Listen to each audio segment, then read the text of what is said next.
dear beloved, Boss Mike Cervera.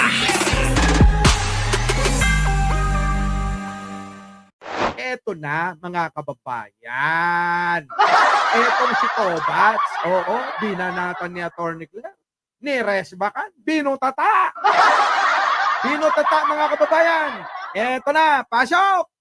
Po, si Senator Bato. Bato de la Rosa. Oo nga, sabi nga niya na wala daw pinipigilan mo daw, attorney. Pinipigilan mo raw yung mga niya yung mga resource person. Oo, yung mga resource person galing ng gabinete ng Malacanang na na kapatid ni Manang Aimee na nangunguna diyan sa investigasyon na wala namang kwenta. Okay, sige, tuloy. Sino po nagsabi po? Si Senator Bato de la Rosa. Hindi po ba niya natatandaan na nagkaroon na ng first hearing? Siya po yata yung wala. Eh! Yun naman pala Bato Ngayon ka pa mag-iinarte. Samantalang nung unang hearing na dapat nandun ka, wala ka. Tapos mag-iinarte ka, ay nga ba yan, pumunta na nga ako rito, tapos pinigil-pigilan nyo. Pumunta na unang hearing. Ang gusto kasi ng hearing na to, mga kababayan, alam nyo, gusto nilang madiskaril yung mga ahensya ng gobyerno na mga iniimbitahan nila. Ang Pangulo busy-busy. Na kailangan tuloy-tuloy yung mga proyekto, trabaho. Hindi politiko, politika, pamumulitika. Nako! Ganyan kasi mga ginagawa ng mga grupo ng mga to. Nino, grupo ni Duterte. Wala silang alam gawin, mga kababayan, kung hindi diskarilin. Oo, antalain, abalahin ang mga taong nagtatrabaho. Di po ba? Etong si Manang Aimee, hindi mo alam kung saan nanggagaling at kung ano, yung kanyang pinaghuhugutan. Napakaliwanag na. Manang Aimee naman, obvious ka na. Manang Aimee, obvious ka na. Maniwala ka sa akin. Oo, hindi ka mananalo. Hindi mananalo si Manang Aimee, maniwala kayo. Di ba? Sa ganyang mga ginagawa niya, mga kababayan, sa tingin nyo, mananalo pa yan? Malabo. Oo, malabo. Sige, tuloy. Ayan, tignan mo si Bato. Nabutata tuloy. Piruin mo, second hearing, ikalawang pagdinig, patungkol sa pinaglalaban ni Manang Aimee. Ano nangyari? Wala, nga sila, walang dumalo kahit isa. Yun lang yung mga kakampi nila. Dumalo, sino? Si Bato, si Bongo, si Manang Aimee, at yung abogado. Diba? O di nagmukhang tanga lang kayo. O ngayon maghihimutok ka, Manang Aimee. Bakit? Bakit maghihimutok ka? Kasi walang dumalo. Nakko, Manang Aimee. Huwag ka na nga magkunwari. Huwag kang mamangka sa dalawang ilog. Alam nyo mga kababayan, sa panahon ngayon, marami talagang mga namamangka sa dalawang ilog. Opo hindi lang ho yung jowa nyo at asawa nyo. Maging sa politika mga kababayan, yan talaga ang gawin nila.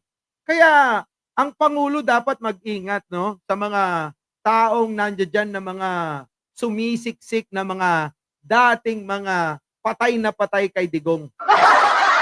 Daming ganun. Di ba, Boysi? Buti pa si Boysi, kahit basher ko to lab ako Di ba, mga kababayan? Ayun, nandoon na. Sino? Si Digong. Ano pa ba dapat natin gawin? Kita nyo, imbis na tahimik na yung mga tao, naka-move on na sila. Ito si, sino? Si Manang Aimee, abay, umaarya pa. Para ipakita na kunyari concern, na kunyari mahal na mahal niya, si Digong. Wala na akong nagmamahal kay Digong. Ewan ko lang kay Boysi de Lima, baka mahal na mahal niya. Pero mga kababayan, wala na kasi. Wala na. Kita nyo tahimik na yung mga tao Ayaw na nga makialam. Nakiuso lang sila. Tapos ngayon eto si Manang Aimee, eto nag-uumpisa na naman ng pagkakabahabahagi, pagkakahiwa-hiwalay. Di po ba? Imbis na si Manang Aimee, manawagan sabihin niya, tama na. Tayo'y magkaisa na. Tayo'y mag-move on na. Hayaan na natin. Tulad ng sinabi ni Digong, ni Duterte, ni Sara, hayaan na natin na gumulong ang proseso ng investigasyon o ng lilitis sa ICC. Di po ba? Bakit ito si Manang Aimee?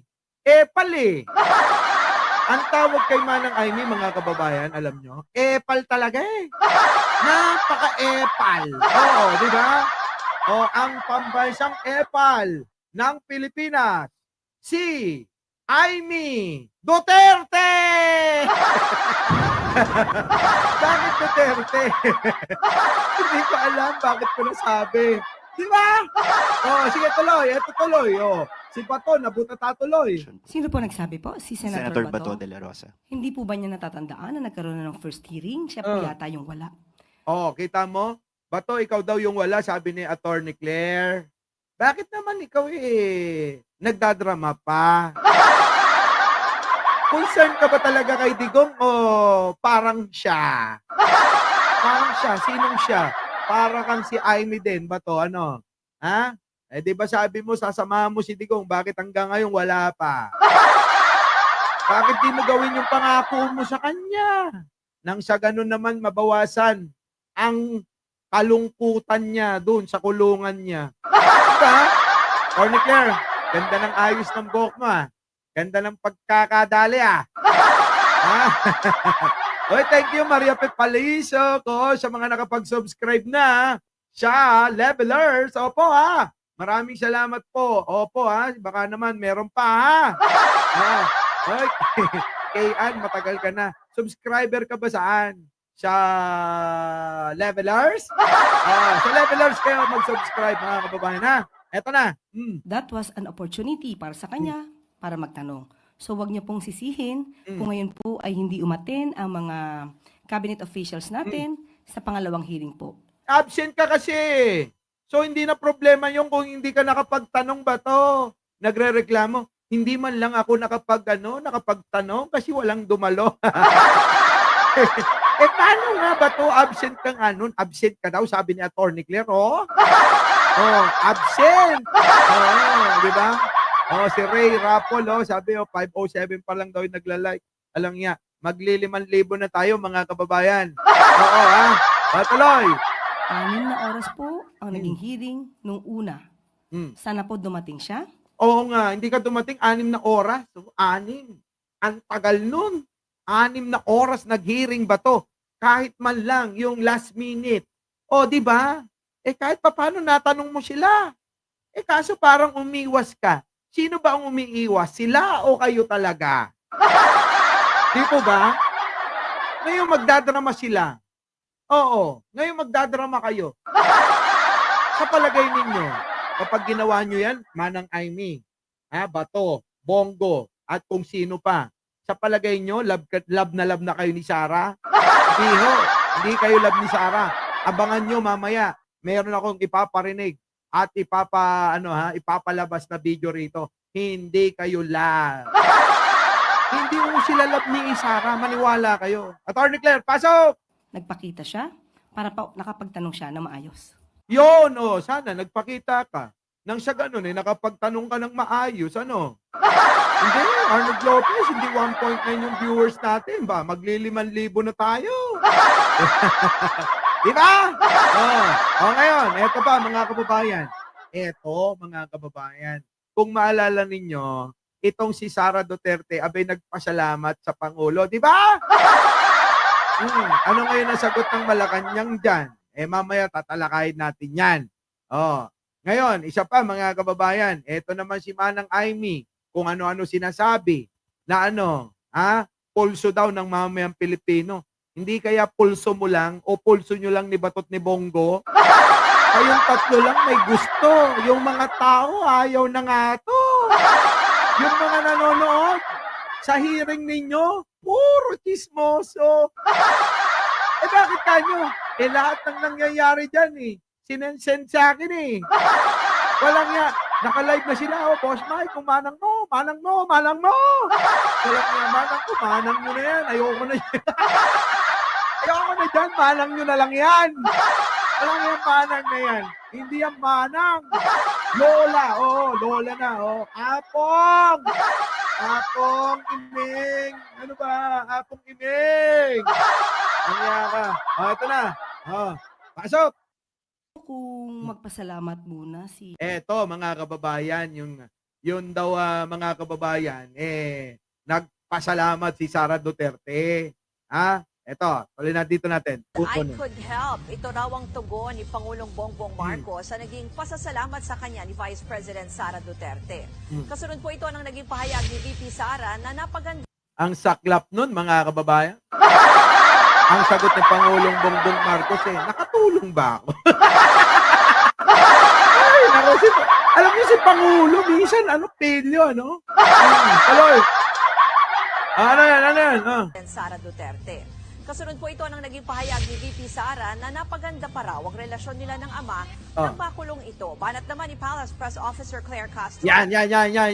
Kasi mga kababayan, parang si Sara, nagpasalamat nga kay Pangulo dahil daw sa pagkakakulong, mga kababayan ni Digong, nagkaroon sila ng pagkakataon na magkausap.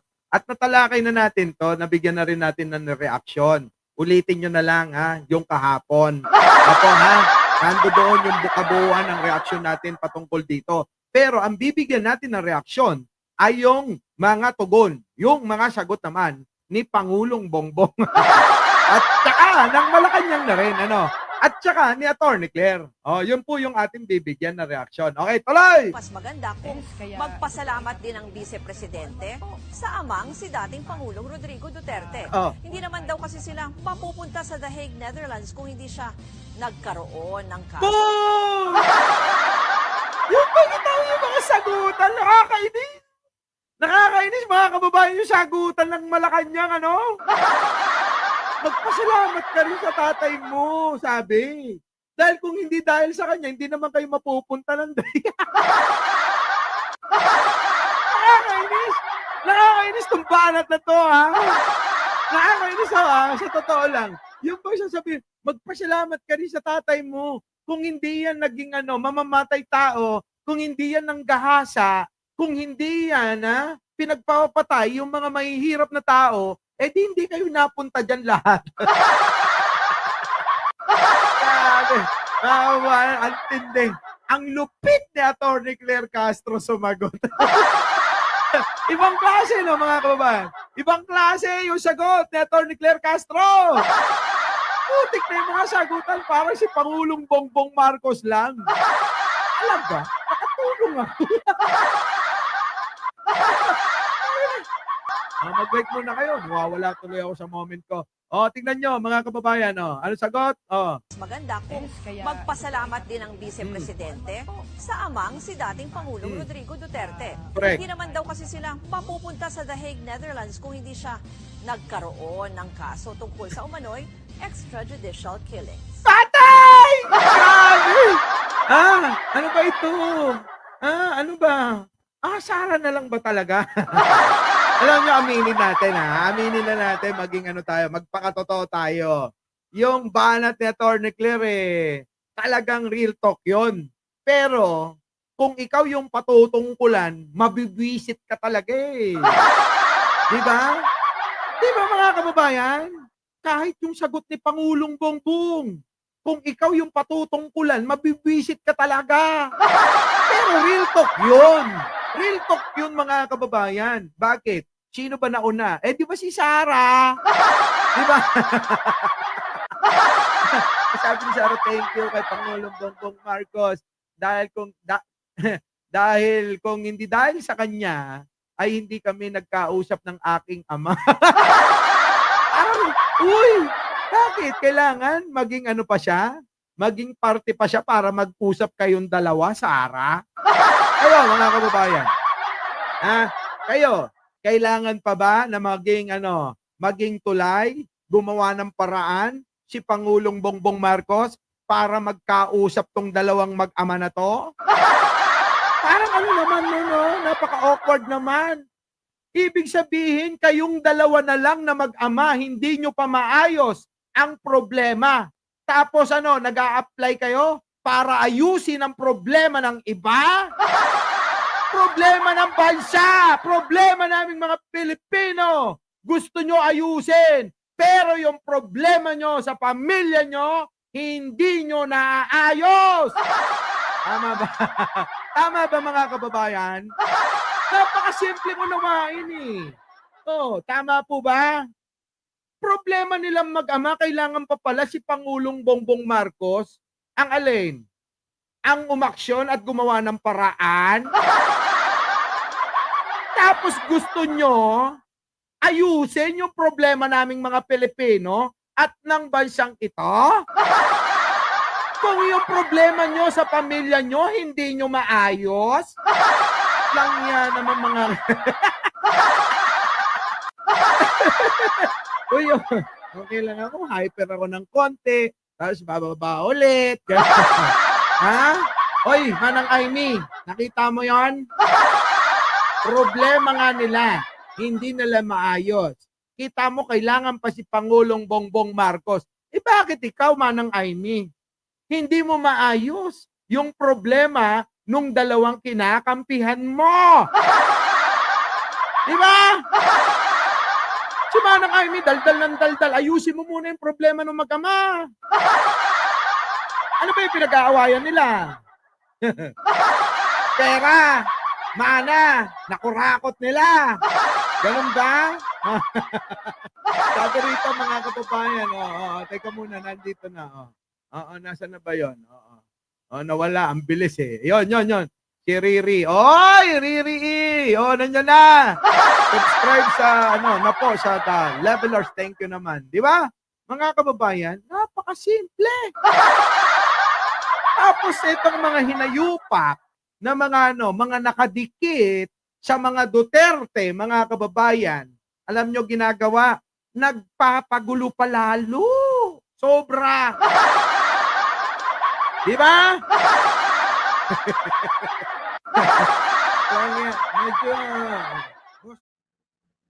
Our beloved Boss Mike